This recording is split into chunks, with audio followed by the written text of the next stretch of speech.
आपको जरूर कोई गलतफहमी हुई है। सड़ी के अब तो सच बोल दे भोसड़ी के। तो शर्जीना के हवाले से मेरे पास कोई अच्छी खबर नहीं है। कभी तुम की ऑडियंस कहीं ना कहीं ये सोचेंगे कि ऐसा हो जाता तो ज़्यादा बेहतर था, अगर ऐसा नहीं हुआ तो ये गलत हुआ है। और क्या करेगी रुबाब और उसके बाद अदील के पेरेंट्स किस तरह से सर्वाइव करेंगे, ये सब कुछ डिस्कस करेंगे इस व्लॉग में। अगर लेटेस्ट एपिसोड की बात करें तो उसमें रुबाब ने बड़ा ज़बरदस्त परफॉर्म किया है और ऑडियंस को शर्जीना और मुस्तफ़ा से ज़्यादा इस बात का इंतज़ार था कि अदील को किस तरह से एक्सपोज किया जाएगा, उसकी किस तरह से इंसल्ट की जाएगी। लेकिन जो पार्टी रुबाब ने ऑर्गेनाइज की थी उसमें अदील को बुलाकर, अपने फ्रेंड्स को बुलाकर, बिजनेस कम्युनिटी को बुलाकर अदील के साथ रुबाब ने कुत्ते वाली कर दी है।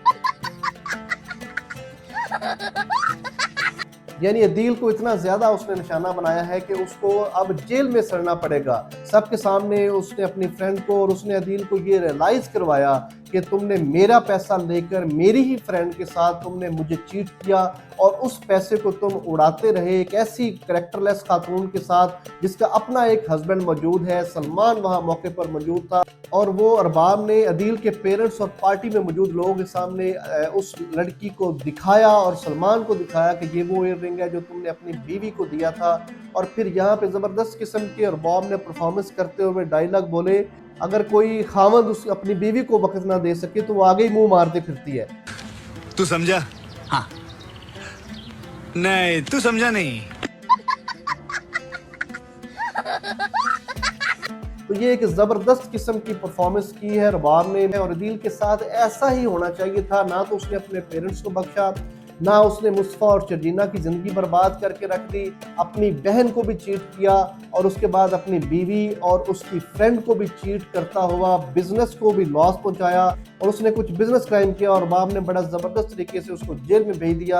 अब अदील जो है वो जेल में ही सड़ता रहेगा। अब किसी तरह से वो मुस्तफ़ा से रब्ता करेगा और हमारा हीरो मुस्तफ़ा अदील को वहाँ जेल से निकालेगा। और यहाँ पर जो अदील के पेरेंट्स हैं उनके साथ भी कुछ लोग कह रहे थे कि कुछ ज़्यादा ही हो गया है, लेकिन जिस तरह की लालची खातून अदील की माँ थी उसकी वो भी यही डिजर्व करती थी और रुबाब ने बहुत अच्छा किया है, उनको वहां से चलता किया और उनको बोरी बिस्तरा समेटने का कहकर उनको कहा कि आप यहाँ से निकल जाए। तो उसके बाद वो अपने दामाद के घर शिफ्ट हो गए। अब ये भी मैं आपको बता दूं कि जब अब जहाँ दामाद के घर शिफ्ट होने के बाद बेटी सिद्रा के साथ चूंकि अदील ने चीट किया हुआ है तो स्टार्ट में तो सब कुछ अच्छा दिखाई देगा, लेकिन जो उनका दामाद वकास है वो आहिस्ता आहिस्ता फिर अपनी बीवी के साथ बात करना शुरू कर देगा कि ये कब जाएंगे, हमारे ऊपर बोझ डाल दिया गया है। तो ये सारी बातें सिद्रा का जो वालिद है वो सुन लेगा और उसके बाद बड़ा एक इमोशनल सीन क्रिएट होगा। दूसरी तरफ मुस्तफ़ा और शर्जीना का इस वक्त बहुत बुरा हाल है। शर्जीना इस वक्त क्रिटिकल कंडीशन में पड़ी है, आईसीयू में उसको शिफ्ट कर दिया गया है और वहाँ 24 आवर्स बताया गया है। डॉक्टर्स ने बताया है कि उसके लिए बहुत मुश्किल है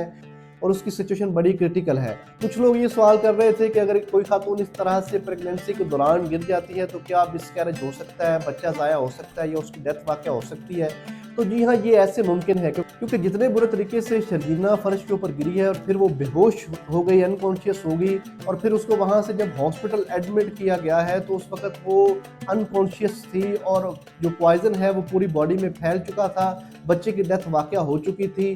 तो ये ऐसा ही होता है, अगर खुदा न खास्ता किसी खातून के साथ ऐसा कोई हादसा पेश आ जाए तो बच्चे की डेथ होती है, लेकिन साथ साथ पॉइजन भी पूरे जिस्म में फैल जाता है, जिस तरह के शर्जीना के साथ हुआ है और पॉइजन पूरे जिस्म में फैल गया। अब वहां से शर्जीना का बचना काफी ज्यादा मुश्किल है, लेकिन बिलाखिर शर्जीना बच जाएगी। आने वाले एपिसोड में यह दिखाया जाएगा कि मुस्तफ़ा शर्जीना से बात नहीं कर रही, शर्जीना के पेरेंट्स उसको अपने साथ ले जाएंगे और सारा इल्ज़ाम मुस्तफ़ा के ऊपर डाल दिया जाएगा। उसके पेरेंट्स शर्जीना को इंडोर्स करेंगे कि मुस्तफ़ा ने तुम्हारे साथ ठीक नहीं किया और वो मुस्तफ़ा को उसके पास में नहीं भटकने देंगे। नेक्स्ट एपिसोड में ये दिखाया जाएगा कि मुस्तफ़ा जिसने वो नया अपार्टमेंट लिया है वो वहाँ बैठकर वहाँ पौधे लगाएगा, शर्जीना को याद करेगा, फूट फूट कर रोता हुआ दिखाई देगा, जबकि शर्जीना के पेरेंट्स ने उसके ऊपर पाबंदी लगाई होगी कि मुस्तफ़ा इस घर में दाखिल नहीं हो सकता। ये सब कुछ शर्जीना के साथ मुस्तफ़ा का किया धरा है और शर्जीना भी जब उसके बच्चे की डेथ का सुनेगी तो वो उस वक्त मुस्तफ़ा की तरफ देखना भी पसंद नहीं करेगी। तो ये बड़ा एक इमोशनल और क्रिटिकल सिचुएशन पैदा हो जाएगी। जैसे मैंने बताया था कि शर्जीना के हवाले से कोई अच्छी खबरें नहीं है, तो ये बहुत मुश्किल लव स्टोरी हो जाएगी। इस दौरान मुस्तफ़ा को पता चलेगा कि जो मेरे पेरेंट्स हैं उनको रुबाब ने घर से निकाल दिया है और वो इस वक्त सिदरा के घर में रिहाइश पजीर हैं, तो वो उनको वहाँ से लेकर अपने घर आ जाएगा। मुस्तफ़ा के पेरेंट्स शर्जीना के मुतल्लक पूछेंगे तो मुस्तफ़ा उनको सारी स्टोरी बयान कर देगा। मुस्तफ़ा के पेरेंट्स शर्जीना के साथ पास जाएंगे, उसको मनाने की कोशिश करेंगे, उसके पेरेंट्स के साथ बात करेंगे। लेकिन जो शर्जीना का वालिद है वो अपने फ्रेंड के साथ बहुत ज़्यादा नाराज़ है, क्योंकि पहले उसकी बेटी की शादी भी अदील के साथ तय हुई लेकिन वो टूट गई। फिर उसके दूसरे बेटे के साथ शर्जीना के वालिद ने मुस्तफ़ा के साथ उसकी शादी कर दी, लेकिन मुस्तफ़ा ने भी उसकी बेटी के साथ कोई अच्छा सलूक नहीं किया और उसके दोस्त मुस्तफ़ा के वालिद ने भी शर्जीना के साथ और उसके मुस्तफ़ा के साथ कोई अच्छा सलूक नहीं किया होगा, तो वो ऐसा करने के लिए मना करेगा और शर्जीना को साथ नहीं ले जाने देगा।